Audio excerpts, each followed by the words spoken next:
Guys, good afternoon. Mayroon na naman tayong ito troubleshoot. Ngayon, ito. Tingnan nyo, bulbo. Truck brake failure.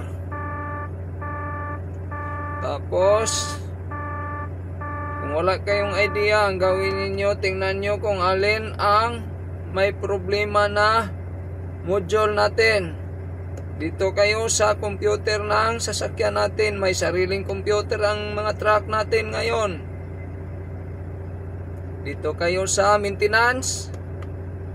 Tapos dito kayo sa diagnostic. I-diagnose niyo kung saan ang may problema. Halimbawa, dito tayo sa DTCS. Uy.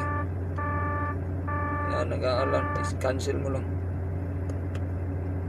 Tingnan natin kung anong error ang mayroon.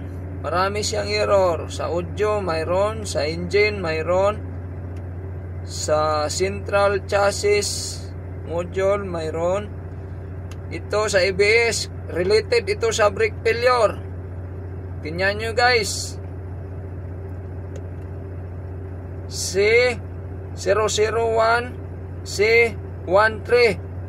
Yan, itanong nyo yan kay Google para mayroon kayong idea kung anong, halimbawa nasiraan kayo sa daan or kaya naingayan kayo kasi ito habang tumatakbo kayo, maingay ito guys. Mga driver, atensyon.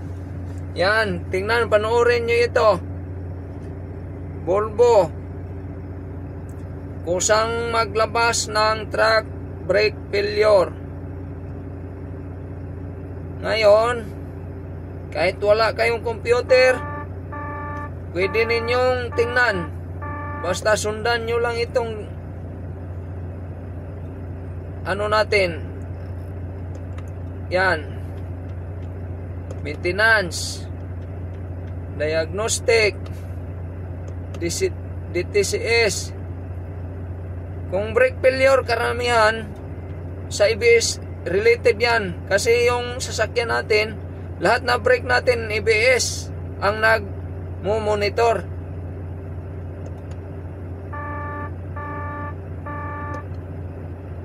C001C13.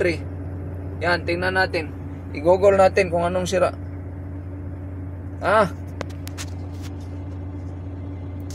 Yan, i-update ko kayo pag naayos na ito.